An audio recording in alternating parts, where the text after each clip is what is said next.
Hello, Jamelle. Hello. This is Conn Carroll filling in for Bill Schur on This Week in Blog.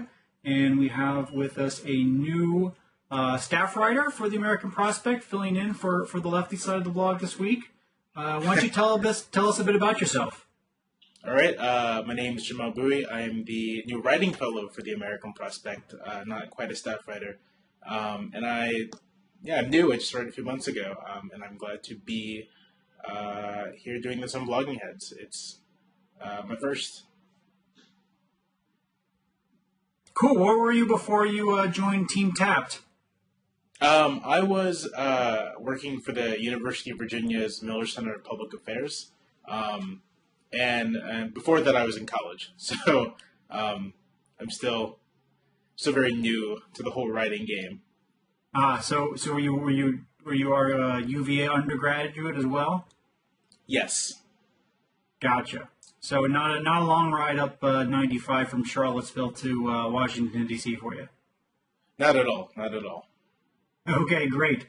Well, let's go ahead and start off with our first topic. We want to talk about the Kentucky Senate race, Jack Conway versus Rand Paul. And Jack Conway had a kind of a Hail Mary pass ad out. I think it started out over the weekend.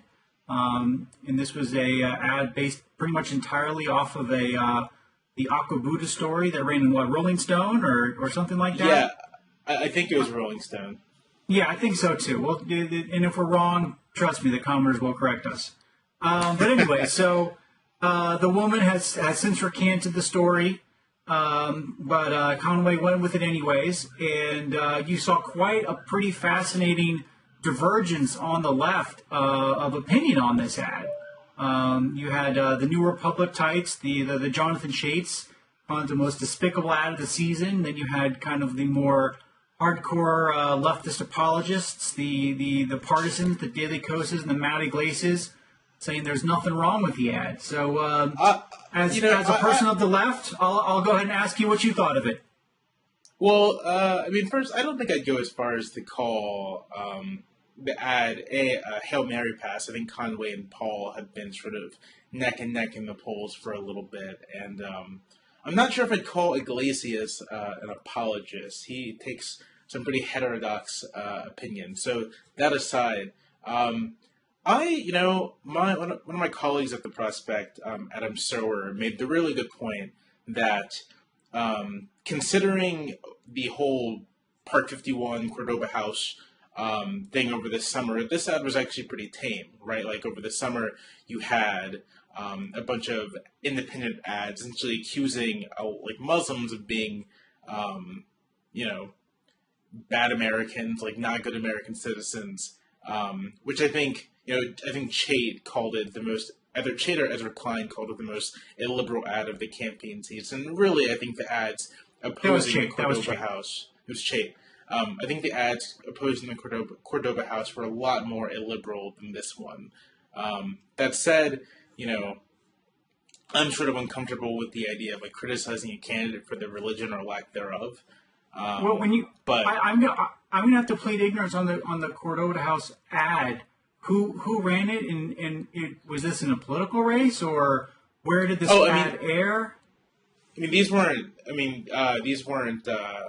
As far as I can recall, these weren't ads for a particular race. They're just sort of ads that were run during the whole controversy. Pushing on what? Again. I just saw them. Fox News or MSNBC or YouTube or what? I saw them all on YouTube. I don't really have a TV or watch cable. I'm not really sure what market they were targeted at, but I saw ads on YouTube. And those struck me as a lot more problematic than Jack Conway's ad. And again, I'm sort of, This is, of course, categorically different because this is an actual person in an actual race running for an actual office that's putting his name behind the ad. True. I'm just saying that if you're making a claim that I'm just saying if you're making a claim that this is the most illiberal ad or this is a really illiberal ad, I think there have been more illiberal ads over the past 6 months than this one. I guess this one's noteworthy because it's You don't expect that kind of thing to come from a Democrat, frankly. Right, But, right. So let's back away from the statement whether or not it leads the league in illiberalness. Let's focus on a narrower question of would you have run it? Do you think this is a net positive for Conway, or if you were head of the DSCC, in charge of the Democratic brand, do you think this ad on net helps the Democrats brand, or for that matter the progressive brand, or hurts it? If I were making the choice of whether to run the ad, I would probably shy away from it.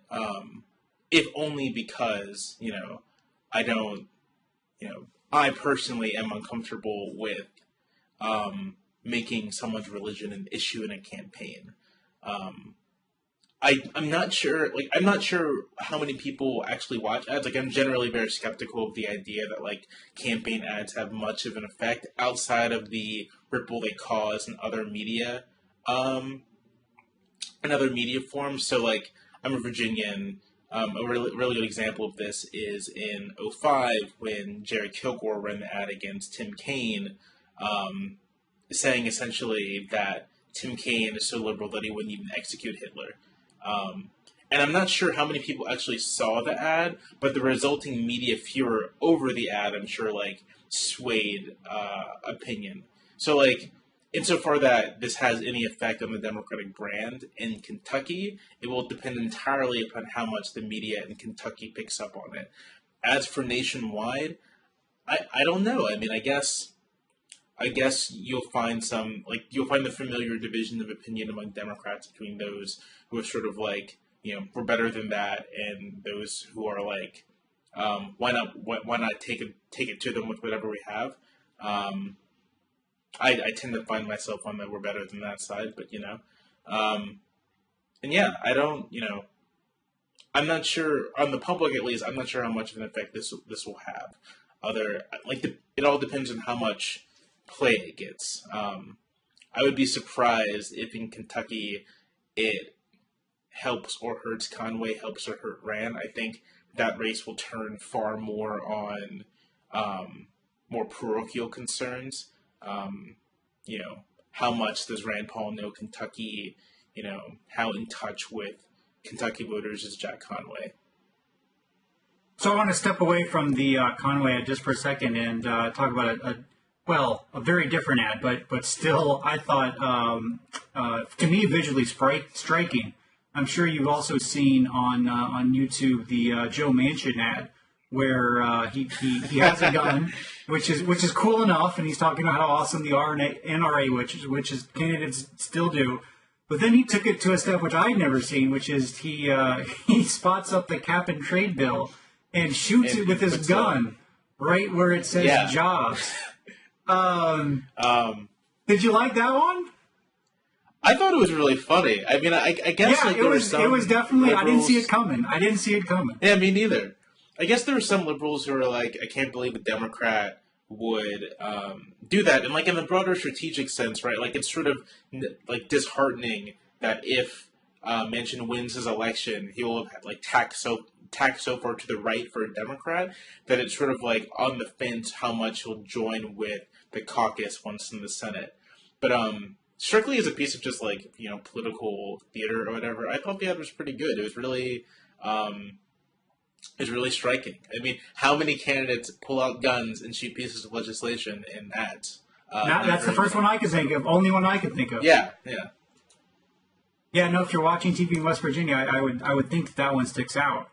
Right. No, definitely. If only, like, again, I'm really skeptical as to how much voters actually really pay attention to the substance of these things. But I mean, you'll remember that. You'll be like, oh, Joe Manchin, he's that guy who shot that cap and trade bill. So back to the Aqua Buddha ad.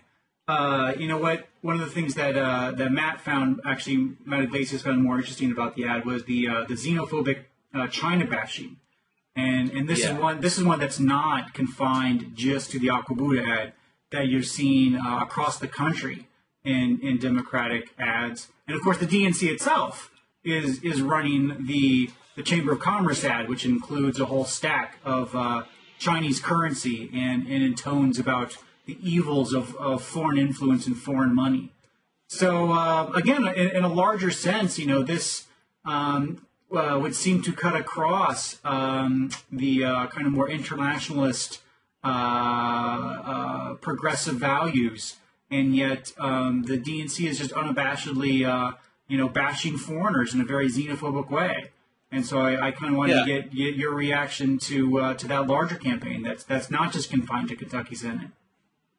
Right. I mean, I think it's worth noting too that this is sort of a bipartisan thing. I know in the 5th District of Virginia, which is where Charlottesville is, some of the ads run against Perriello have very much been, one of them has Perriello talking, intoning about how Perriello has cost the district jobs, and then there's a TV that has a Chinese flag, and then Perriello's face behind it, which, is also in the same vein of beware the Chinese and other foreign people.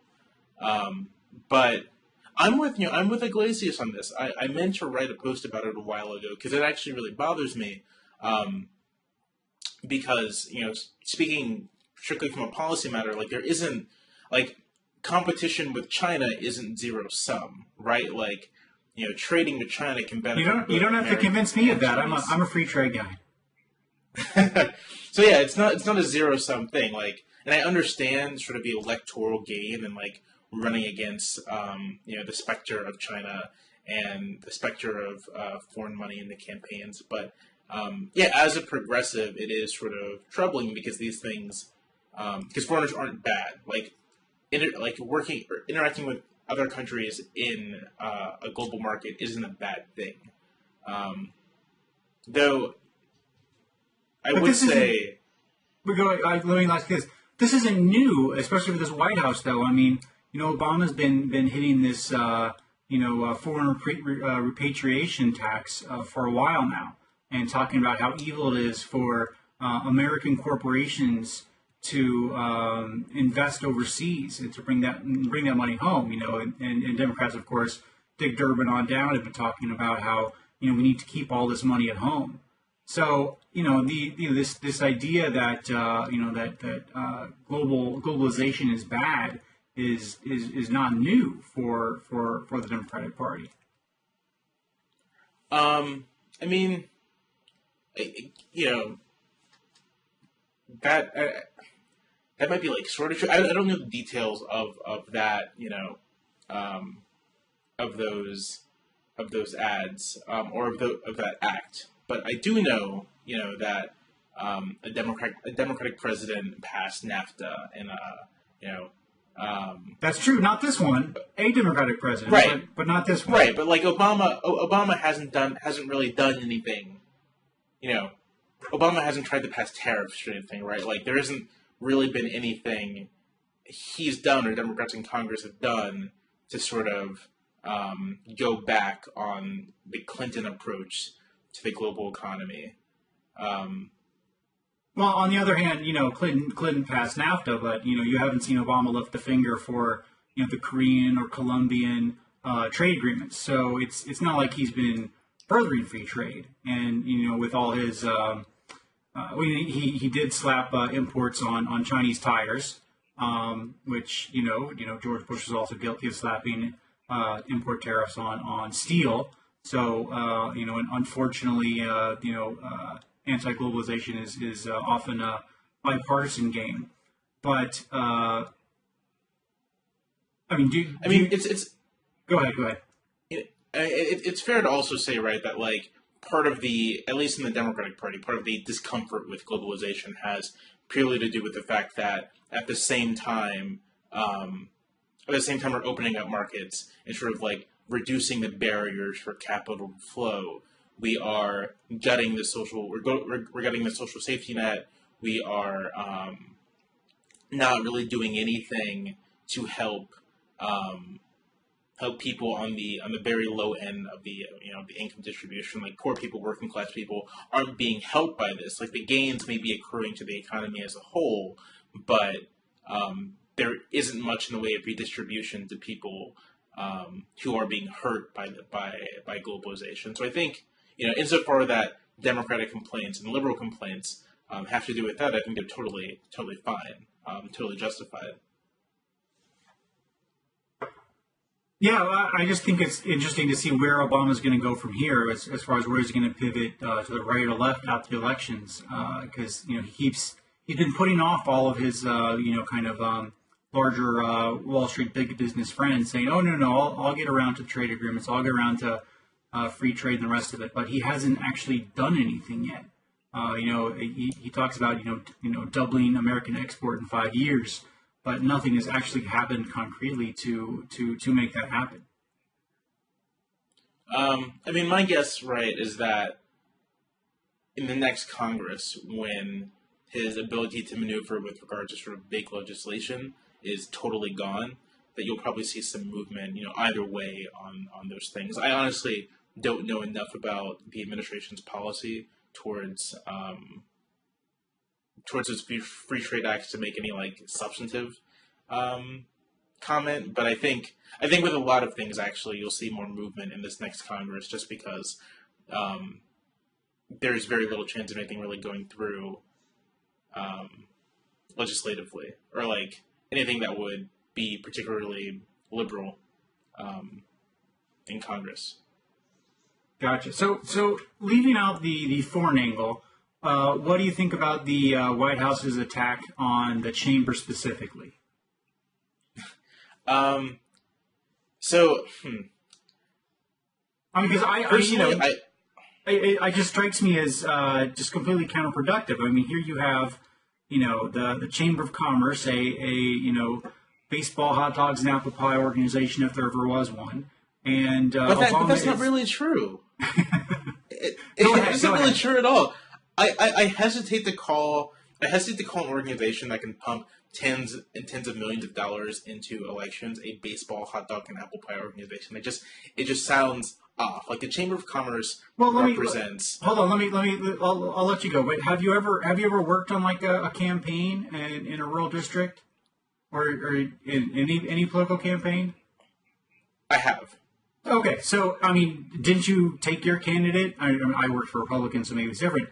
But didn't you take your candidate to the Chamber of Commerce in each small town? They have get-togethers on Friday or Thursday, whatever day of the week it is, and it's just the local business owners in town. And you bring your candidate in. They have a nice Q&A. I mean, these are the people that are sponsoring the Little League teams in towns and cities across the country. These are the nation's small business owners. It just seems a strange target to pick. But I mean, there's a real difference between your local friendly neighborhood chamber of commerce and the large national organization that represents some of the largest businesses in the United States and essentially devotes its lobbying to. I mean, to me, it's rent seeking to trying to configure policy to be as pro business as possible, which isn't necessarily in the interest of competition or fairness. So, I kind of like the Obama administration's attacks on the Chamber of Commerce, if only because I would like to see the Chamber of Commerce's image as a wholesome, pat you in the back organization tarnished. Because on a large scale, a national scale, the Chamber of Commerce really is straightforward, large businesses lobbying for their own interests, which aren't necessarily in the interest of smaller businesses, frankly. The needs of a Fortune 500 company are far different than the needs of your local whatever. Well, I'm going to have to go ahead and agree with you there. I'm actually not a big fan of the Chamber of Commerce myself. Among my circle of conservative friends, they're known as the Chamber of Compromise. And I think that's one of the, you gotta...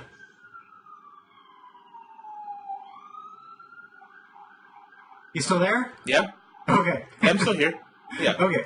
So, Chamber's not a big, or at least before this White House attack on them, was not a favored group among the conservative movement.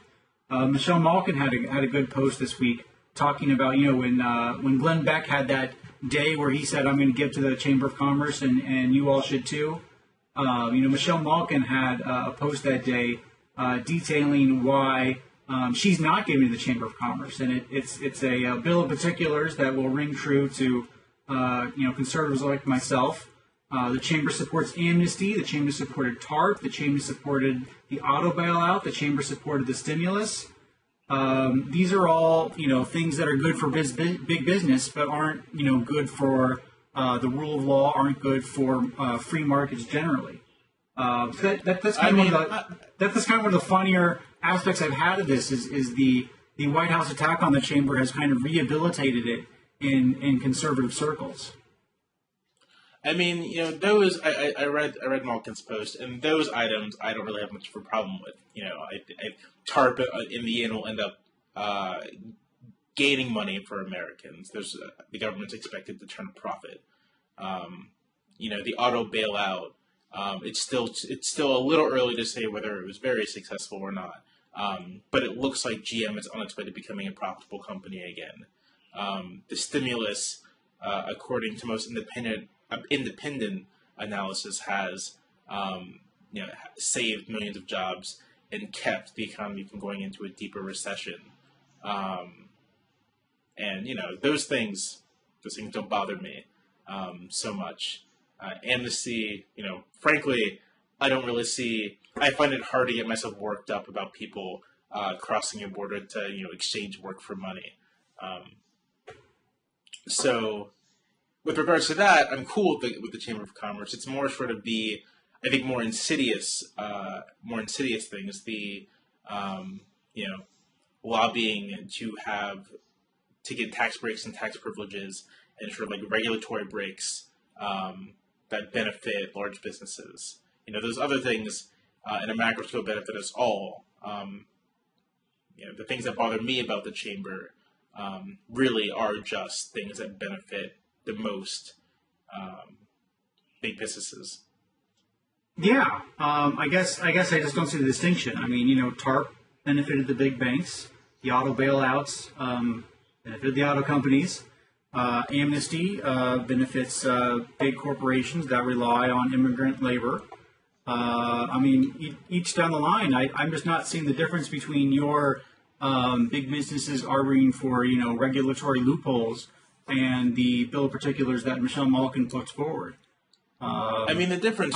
Except for the fact that you like those policies. The difference, right, is that the auto bailout, for instance. Yes, the auto bailout really helped GM, but the auto bailout also kept. GM and Chrysler. In Chrysler, had the automakers fail, that would have created a ripple effect throughout what's left of the American auto industry. It would have cost thousands and thousands of jobs, hurting thousands of regular Americans, thousands of people just trying to make their way.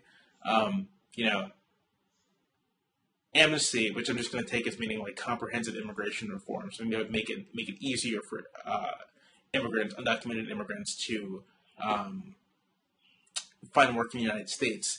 Yes, it helps businesses that hire low-wage laborers, but it also helps immigrants, again, build a life for themselves. Like, I defend these policies. The distinction I'm making is that there's a difference between something that is essentially rent-seeking, right? Something that's designed solely to benefit the interests of big businesses, and policies that, in their aggregate effect, benefit big businesses, but also benefit everyone else. The economy collapsing would have hurt big businesses, sure, but it would have hurt every other American. So I think that's where I'm making the difference. It's not so much. I don't think we're going to be able to solve whether or not TARP benefited everyone or whether or not the stimulus and amnesty benefited everyone right now. I think we can safely say that conservatives have a different view of those issues and therefore view the chamber with suspect in much the same way the left does, but just with a different list of complaints.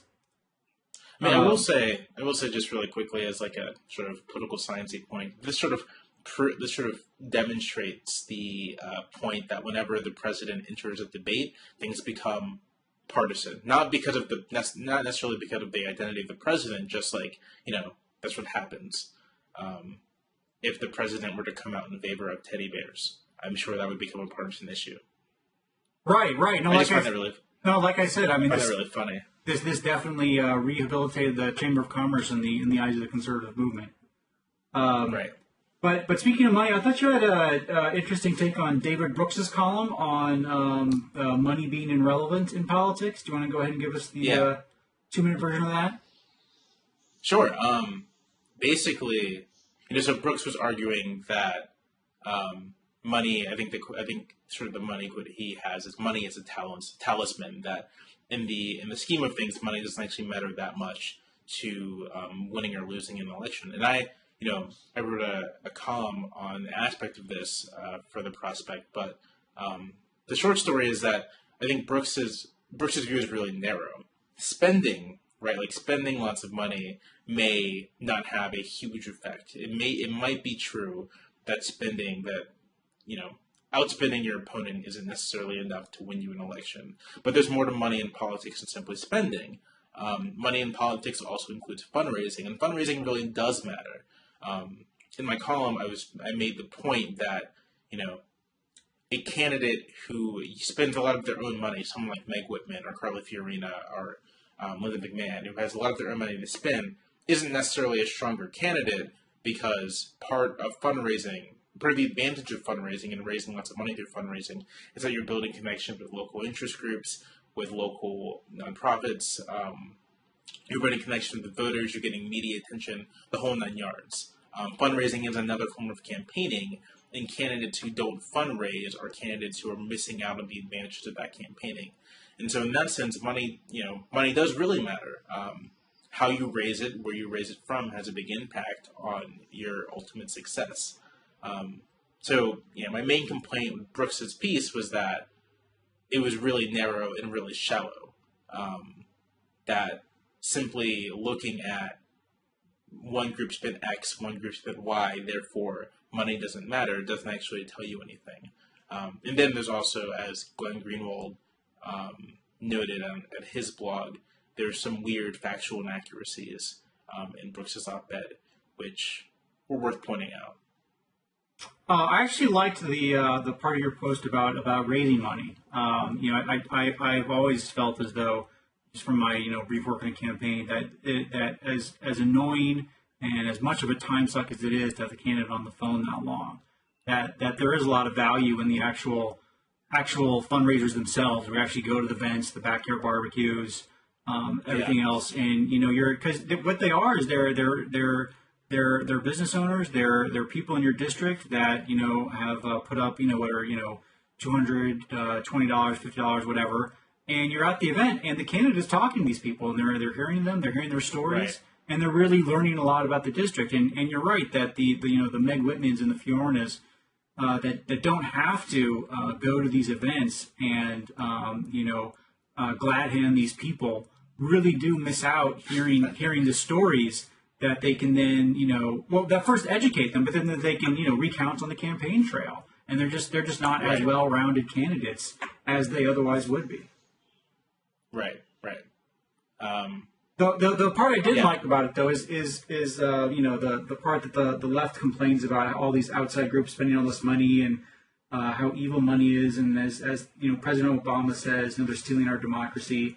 George Will always runs his annual column every year about how, I forget if this year he did, potato chips or chewing gum. But, he says that the American people spend more on whatever, I think it was chewing gum this year, than they do on all political ads combined, all campaigning and spending combined over this entire 2-year cycle.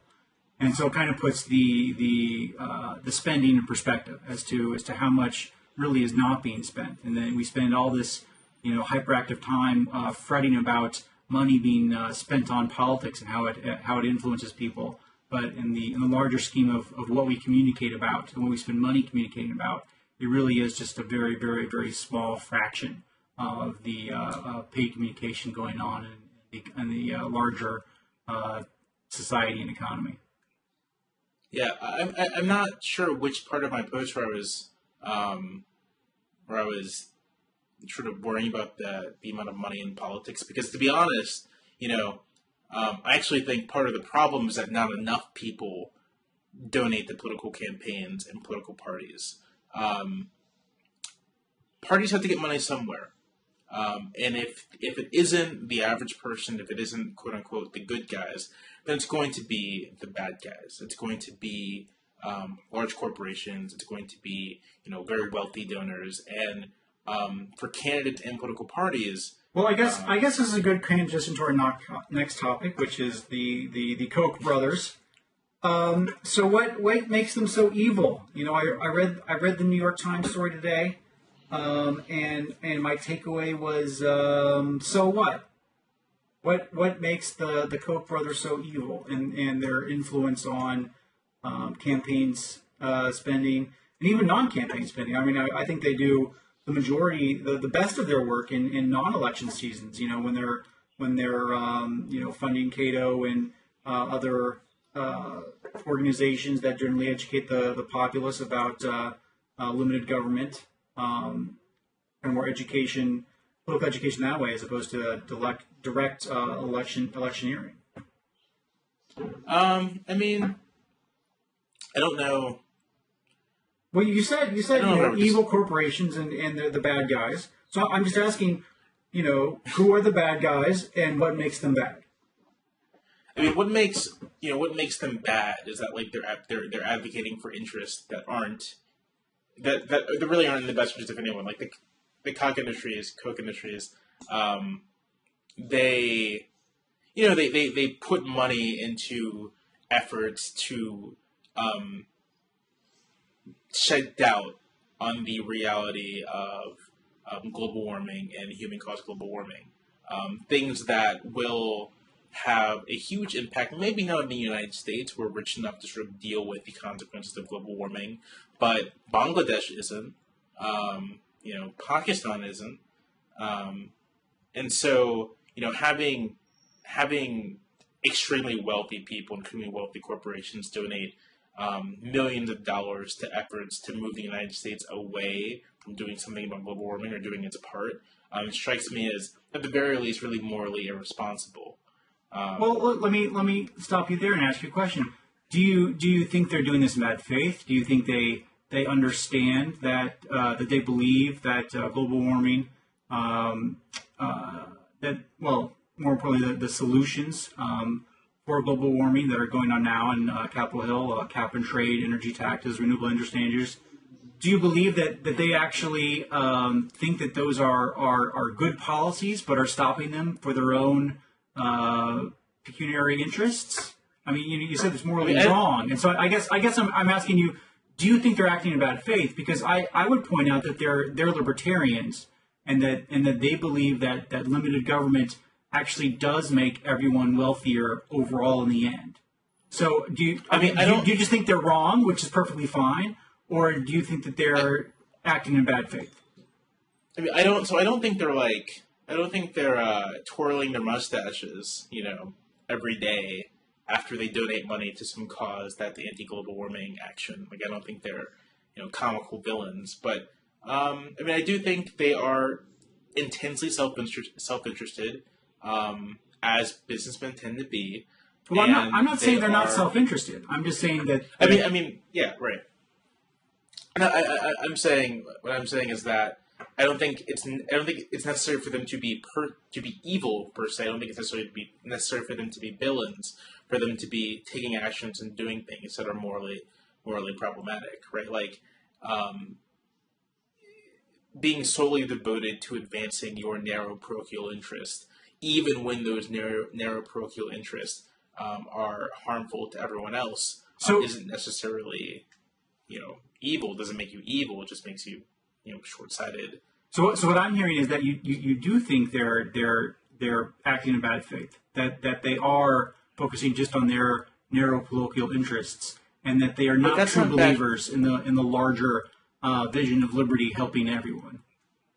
That's not bad faith, right? I mean, they can be true believers in the vision of their form of liberty helping anyone, and it could be the case, and it is the case, I think, that their vision of what liberty is wrong. Right. That it isn't actually helping anyone. Like, I'm not like. So you just think they're wrong, and it's the fact that they're wrong that makes them evil. But I'm not saying they're evil. No, that was your word, not mine. When did I say they were evil? Well, maybe not evil, but you could call them the bad guys. I mean, like, the bad guys, I mean, like, let me walk that back then, the bad guys in the sense that you don't want people that it's not good for people with narrow, intensely parochial interests that, like, benefit only them to be shaping public policy. Like, bad in that sense. Not bad necessarily in them being villains or evil in any sense. Right. Well, I mean, let me make the case that they're actually the good guys compared to most corporations. Tim Carney had a great post up today, responding to Think Progress, which published a list of attendees at a Koch event, and it listed his name as a speaker. And the point of Tim's post was to point out that he just went there and talked about what he always talked about, which is how big corporations come to Washington, D.C. to spend money on lobbyists, to lobby for their own narrow parochial interests at the cost of the common good. And he calls out some names. He says, Walmart with their lobbying for the individual mandate and lobbying for a higher minimum wage, Exxon and Chevron on energy grounds, and of course General Electric. From cap and trade to light bulb regulation to stem cell research, there's so many things that GE has been lobbying the government for their own narrow interests. And Tim's point was that Koch is actually the opposite, and that most of the businesses there were kind of small, not smaller, but non-public corporations like that don't see Washington as a profit center like most major corporations do today. And I think he's dead on. I think that's exactly too many corporations these days, in my view, are the bad guys, and they are in Washington D.C. with armies of lobbyists lobbying for their own narrow interests, and they are not looking for a more limited government that would let all businesses compete on equal footing. I mean, see, this is going to be where we differ, right? Because I don't think there's necessarily Koch Industries, maybe lobbying for liberty or whatever, but their brand of liberty also benefits them financially. They save money if there isn't a regime pricing carbon. So I don't think that they're as I guess Tim's and I's response would be if their interest was just in making money, they would be able to earn a lot more by playing the same game that Duke Energy does and all these other energy companies that are at the cap and trade table with their hands out. They own a lot of natural gas refineries, which would be a big winner under cap and trade. If they wanted to, they could have a seat at the bargaining table, pay a bunch of politicians and lobbyists a bunch of money, and make it so that all of their energy interests came out big cap and trade winners. But they don't, because that's just not the vision of how they want how the market should work or how they want to win. Sure, but that's not. That doesn't mean just because they could make more money following a different path does not mean that they are not unconcerned with making money. It just means that they're concerned with making money provided it fits within their preferred ideological framework. I was going to say something else, and that is, again, I want to push back against this idea that reducing government obligations to protecting the environment, to protecting consumers is necessarily inhibiting a free market. Inhibiting a free market. Allowing businesses free reign to do what they want, which I think is fundamentally what Koch Industries and the Koch brothers intend. What they want, what they desire, free reign for businesses to simply do what they want, uninhibited by government action, can lead to scenarios where the market isn't helped at all, right?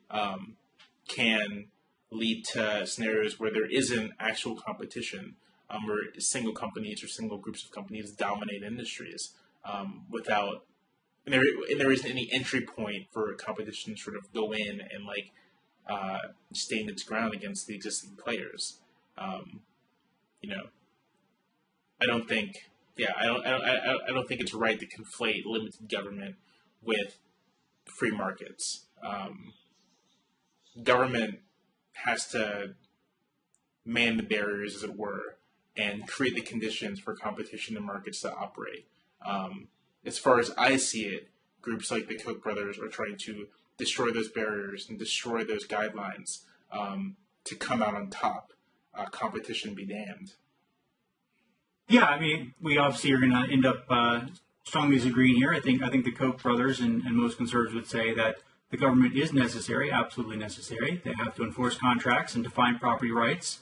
But after those two things are done, they need to stop and go home and get out of the way. And I think it's safe to say that you have a more activist view of what government should be doing in order to make sure that the market has the right outcomes. I am a liberal. Fair enough. Speaking of liberals, this time rich ones, George Soros just donated. What was it? $1 million? Yeah, to, I think it was $1 million, something like that. $1 million? That sounds low. Okay, we'll go with $1 million. It was a lot of money to Media Matters, who took on the Heritage Foundation last week. After waiting for Superman, one of our education analysts had a post up pointing out that the White House was hosting an event about how important high school graduation rates were, and this was the same White House that took 216 scholarships away from DC school children for our program that is the best high school graduation program in the entire country. And we pointed out that after controlling for certain outcomes and the fact that people who either did or did not apply for the scholarship program got them, so you had a nice control group in the study. That a study published by the Department of Education found that there was a 20% impact for using the scholarship and attending the private school and graduation rates, and that there's few programs out there that have that differential. And Media Matters came in and said that our analyst was making up these statistics, and our analyst responded. And I credit Media Matters. They ate crow and admitted they were completely wrong on the issue. I mean, the way I read the whole back and forth, I don't think Media Matters was accusing your analyst of making up stuff, just sort of... No, look at the headline. Heritage Foundation analyst makes up statistics. It's right there in the headline. Oh, well, I mean, like in the body, it sounded more like they were going after sort of like inaccuracies and reading the statistics, but, whatever. Well, who reads the headline, really? I mean, exactly, yeah. Point taken.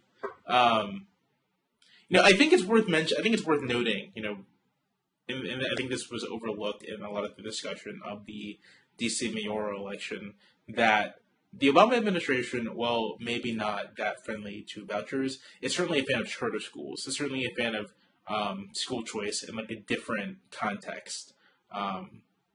In that, as far as the waiting for Superman is concerned, I think the Obama administration would probably find itself more on the side of Michelle Rhee. This sort of raises a larger point, and that is, in D.C., this was very much an intra-party discussion, and it wasn't as if liberals were taking the side of teachers' unions, who, it should be noted, aren't a single monolithic villain. Some teachers' unions. Well, right. There's actually, it's not monolithic. There's two of them. There's the American Federation of Teachers and through the NEA, and it was the AFT that actually funded the campaign against Fenty.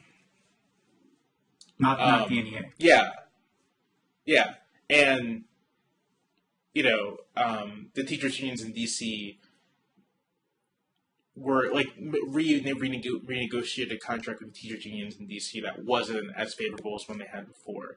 So I think I with this it's it's an intra-liberal fight. It's liberals sort of taking different approaches to school reform. B, it's not necessarily the case that liberals are opposed to school choice; they would just like it within particular contexts. And C, yeah, the unions aren't like all teachers unions aren't villains. in the DC election, one of the teachers unions funded the campaign against Venti. But it's interesting that almost every major group contributed to the campaign against Venti, which to me says it's less about education and more about other issues with Venti and his administration. What was the feeling in your office about the election? I would say that a lot of us were, we were supportive of Rhee's efforts, and would like to see similar things go forward, but we were skeptical of the teachers union bashing. Skeptical of what? I'm sorry? Skeptical of the teachers union bashing. Oh, okay. Yeah. So do you think the teachers unions are net positive or negative as far as school reform goes in DC? I honestly think it depends. It depends on if, I think it's possible, again, policy isn't a negative sum thing, and I think it's possible for you to have a positive sum outcome where kids and teachers unions benefit. It depends. If teachers unions decide that it's in their interest, and I think it is, to work to change the status quo, then there'll be a net positive. If they don't, then there'll be a net negative. But it has nothing to do with anything inherent to teachers unions, and everything to do with what they ultimately decide to do. I don't think a teacher union, teachers union is, harmful to advancing the interest of kids. But nor do I think a teachers union as a teachers union is beneficial. It depends. So is there any growing realization in the left and the offices of the American Prospect that government unions like teachers unions might be a liability for the progressive movement, the Democratic Party? I'm thinking of the DC mayoral election, but I'm also thinking of a Washington Post poll this week showing that a majority of Americans believe federal workers are overpaid for the work that they do. Thinking of the fact that the majority of union workers in the country now work for the government, and that there's pension crises hitting state, local governments across the country. Is there any worry that among the progressives that the unions are too powerful within your coalition and might prevent you guys from doing some of the things you want to do? I don't think so at all. I mean, first, unions. There are very few groups in American life that are devoted to mobilizing voters, and unions are one of them, and that undoubtedly benefits progressive aims. Unions work hard to maintain middle-class benefits and the middle-class lifestyle for their members, and again, there aren't very many forces in the American life that continue to do that. As for that Washington Post poll, I read that, and first of all, it's not true, right, that federal employees are paid more. It's very true. It is very true. It's not. I mean, it's when you account for levels of education, federal employees aren't paid as much as their private sector counterparts. No, that's not true. I'll let you go ahead and post what studies you have. But from what I see at TAPS and TNR, they all changed the game and changed it to state and local. But please do show me what studies you have that show that the federal government workers are not overpaid compared to their private sector counterparts. I know I've written something in the past about this, but I'm almost 100% positive that federal workers, when you account for their level of education and experience, are not overpaid. But even if they were, right, even if it was the case that federal workers are overpaid compared to their private sector counterparts, the problem then isn't, why are federal workers paid so much? It's why are private sector workers paid so little? Like, no one's going to make a fortune working for the government. No one goes into the government saying, I'm going to make a ton of money. I think the broader issue here is anxiety over the fact that the middle class lifestyle is increasingly unattainable for millions of Americans who work in the private sector, and I think it's honestly a little bit of resentment that they see that government workers aren't, losing their pensions, taking pay cuts, and they wonder what's up, and they're angry. Yeah, I think the problem is that they see is that when Democrats are dependent on government unions and government unions electing Democrats, and Democrats always spend more money, is that it's these federal workers that are voting themselves rich. And in the rest of the world, in the private sector, companies and employees just can't vote themselves rich. They actually have to go out and work and compete, whereas government doesn't. Government's a monopoly. When government's inefficient or they pay their workers too much, all they have to do is elect more Democrats and raise taxes and have more higher spending. So I think I don't think. Go ahead. No, please. Oh no! So I think with the growing frustration you see among the rest of the country that aren't lucky enough to have unionized federal government jobs is that there's a real world out there and you guys aren't in it. And so I think this will be a major issue going forward for your coalition. Again, I just don't see it that way. I don't see public sector unions as being necessarily problematic for Democratic prospects, considering that they do a lot of work mobilizing Democratic voters. And again, federal workers aren't overpaid compared to their private sector counterparts, and B, it's not that they're voting in Democrats and giving themselves raises. Again, no one goes to work for the for the federal government or state or local governments to become rich. That doesn't happen. But they do go there. They do go there to be comfortable and not have to worry about finding a new job or competition or any of those other things that the rest of sure. I mean, sure, I will grant that. But the issue isn't that federal workers are paid too much. The issue is that for the last 30 years, wages for everyone else have been stagnating, benefits for everyone else have been stagnating, and anxious people are wondering why those government workers are anxious, and it isn't because they are lazy or inefficient. And for my part, I would want government workers to be paid well because government services ought to be delivered well, and well-paid workers deliver better services. But workers in the private sector are wondering how come I can't maintain my middle-class lifestyle, and they're going for the available target that just happens to be the wrong target. Fair enough. Well, I think we're about 15 minutes in. I think that's a good place to end it for your maiden blogging heads voyage. Yeah, no, this was fun. Okay. Thank you. Great. Well, hope to talk to you again soon. Yes. Okay, take care of yourself. Bye. You too.